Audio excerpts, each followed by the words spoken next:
Hey everybody, this is Brett, and it's Saturday morning. It's cloudy. It's a little cool in the fall, and it's beautiful out here.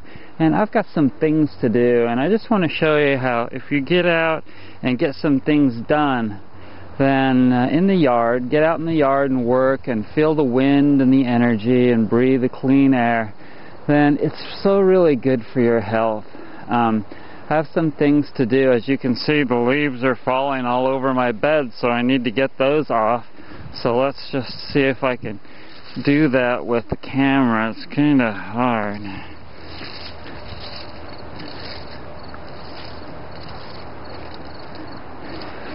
As you can see, I've got some nice red kale growing in there.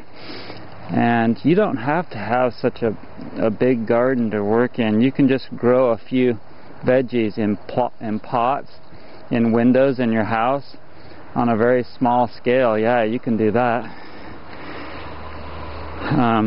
Just think of how satisfying it will be to pick some good greens out of a pot, growing in your apartment in some scummy area of South Chicago. If you live in one of those places, get strong and pack all your shit and get the fuck out of there. Sorry, didn't mean to swear. Okay.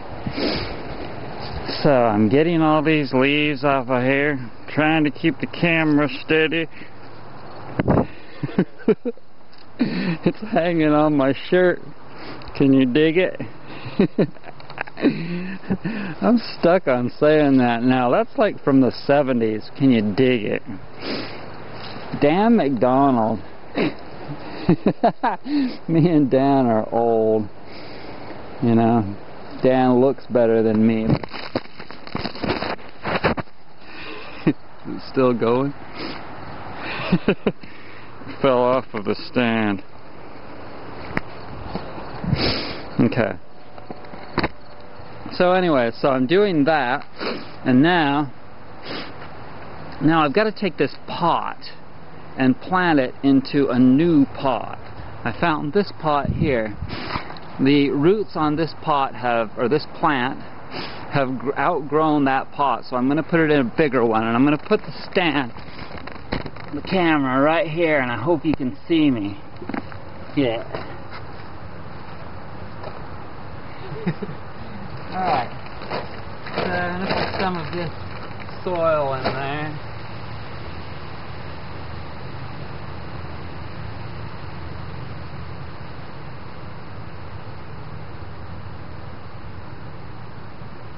This is from the compost pit, and I hope it's ready because, man, it's getting used now.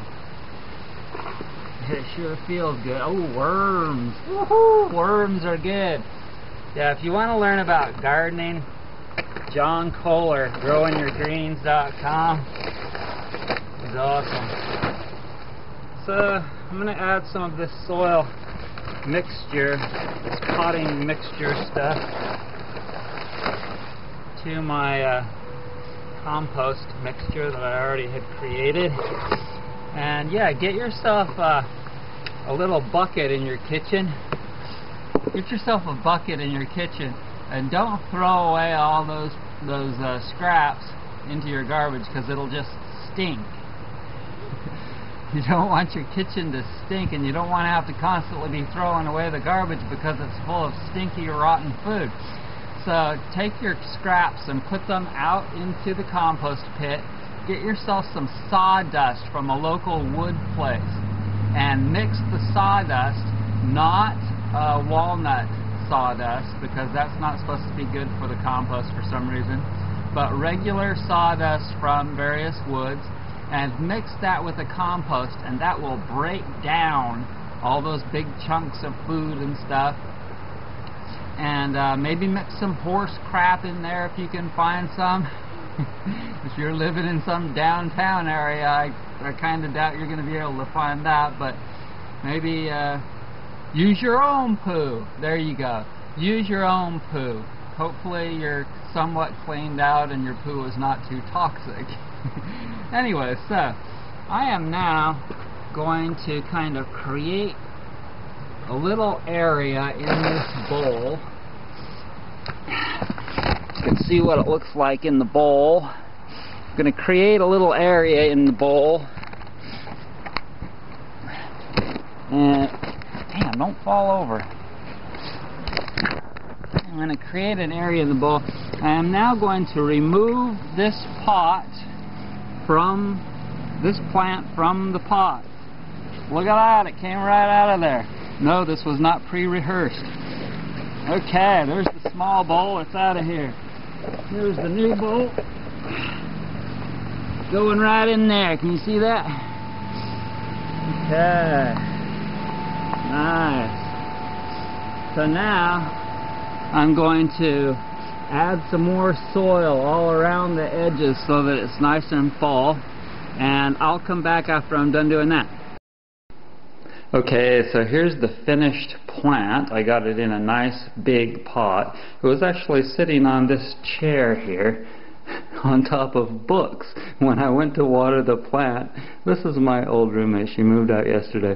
She had them sitting on top of books. I went to water the plant and water went all over those books over there. So we replaced that with a pot and got all the plants watered. So yesterday Derek was supposed to water the plant. What didn't, so I get a green check next to that because I watered the plants. Hopefully he'll see that and remember that he's supposed to water the plants on his day. Okay, now I've got to water the garden.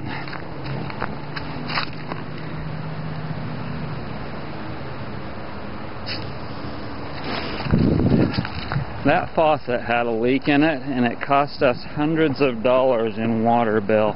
Oh my God. Okay, so check this out.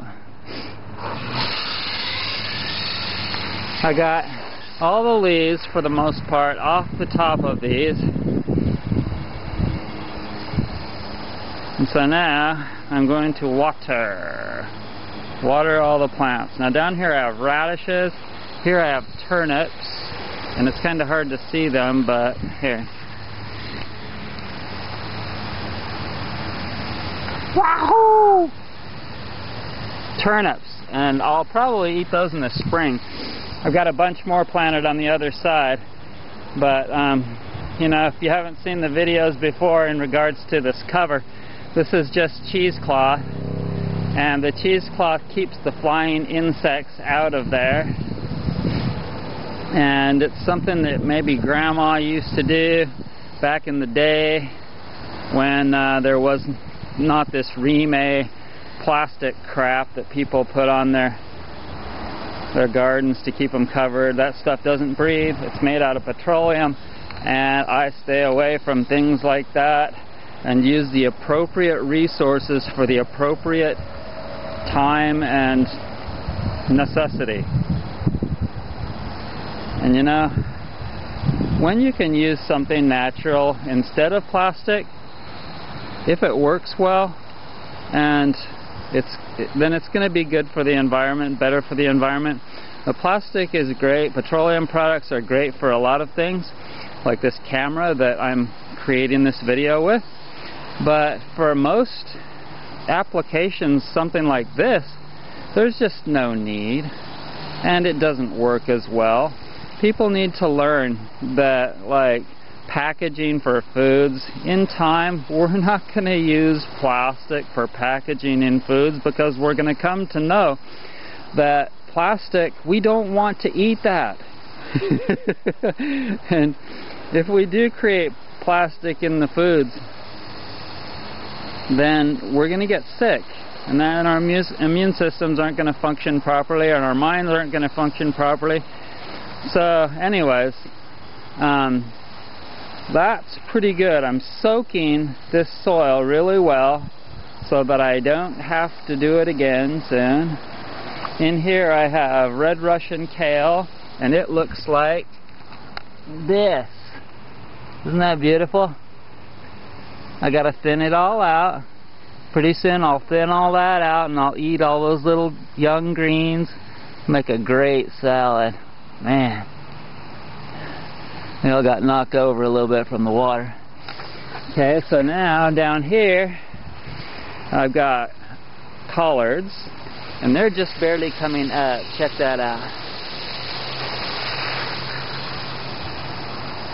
And over here I have Savoy cabbage. Dig on that. Literally. Those are just little, so I don't want to get too radical with them. I forgot, down here I have the triangular bed. Now the reason that I have a triangular bed here is because I have clotheslines here, and I didn't want the bed to interfere with me walking around underneath the clotheslines. You know, if you've got room outside, hang your clothes up on a line. Even if your weather isn't that great, you know, you could probably hang your clothes up on the line a good part of the time, and saving energy and resources and using the resources where they're appropriately needing to be used is part of getting a good energy and a good feeling that you create for yourself, and the earth creates it for you by giving clues to you on what you need to do. Like right now, you happen to have clicked on this video. That was not a coincidence. Okay, there's no such thing as a coincidence.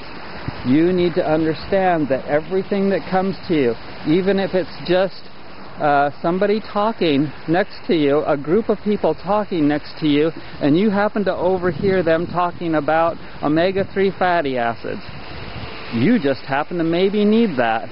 So don't look at everything as being, like, start recognizing things as being significant and not coincidences. Oh, they're just talking, etc. Okay, so now I'm going to water this bed, and I showed you this one the other day. This one has beautiful rainbow chard in there. Look at that, it's like a jungle of rainbow chard. And down here it's got a different kind of collard green. Yeah, we're into collard greens here in North Carolina. We don't necessarily have to talk like that, but y'all, but if you want to talk like that, it's all good. I kind of like it sometimes. Hope you don't mind. Alright, so shit, we can talk like California people here. Let's see, I can't even remember how to do it. It's been so long since I lived there. If you live in California and you're feeling like you're living in a plastic world, oh, take it from me, the guy that lived in San Diego and LA for quite a bit of time. Get the fuck I'm sorry. Get the out of there. Pack all your stuff and find a place that's peaceful, with no sound of freeways, and just nice. North Carolina, I kind of like it here. You know, the people out in the country, they're not really, you know, new age or holistic or anything, but they're like Andy Griffith. they're like very ethical. They're like the Andy Griffith Show. And people here, you wouldn't believe it, they still watch Andy Griffith on the main channels like ABC every single day. 2 episodes of Andy Griffith. It's just a good old show. But yeah, if you're living in a place where the energy and the environment is not doing you well, then get the gumption. Get it going on and pack your car and get out of there. I had to get out of Utah because the energy there was the Mormon energy was ousting me. It was like, man, you got to get out of here. You got to get away from this energy.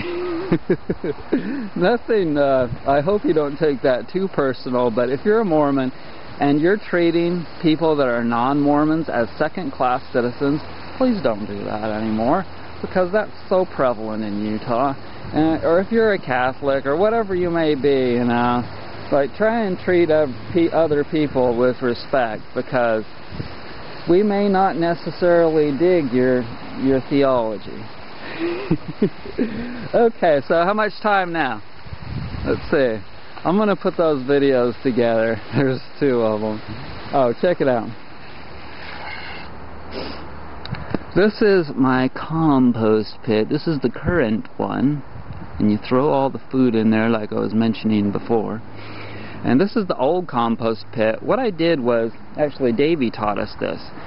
These are 8 pallets, and you stack them up and you rope them together to create a square. And the reason that these aren't open in the front so that I can get into them is also so that the dogs can't get into them, because dogs like to dig in the compost and they want to eat all this good rotten food because that's what dogs do. Dogs are like hogs. And oh, I wanted to mention about living. I lived in a small town, I lived in a big town, and you know, I've found that I kind of like living just on the outskirts of a medium-sized town. And here I can have my home base, Asheville, North Carolina, and I can also kind of jump in my car or hop on a plane or go out to the weeds or go to the big city. I can get my dose of that stuff if I need to. But for the most part, I want moderacy in my life. And so find your own place. You know, you may like living in LA. Maybe you like living in Santa Monica is a cool place in LA. Or maybe you want to live in Malibu because you've got millions of dollars. If you've got millions of dollars, don't keep it. Give it away. Be a philanthropist and build the energy and the feelings that I'm trying to convey to you. I hope you didn't take anything that I've said in this video personally. I just say what I feel and I mean what I say. I think that came from Dr. Seuss. Anyways, it's all good. If it did come from Dr. Seuss, it is good. And you rock. No matter who you are or where you live, you're going to evolve into whatever you need to evolve in, which is the place that we're all going to. This place of utter perfection. Love ya. Bye.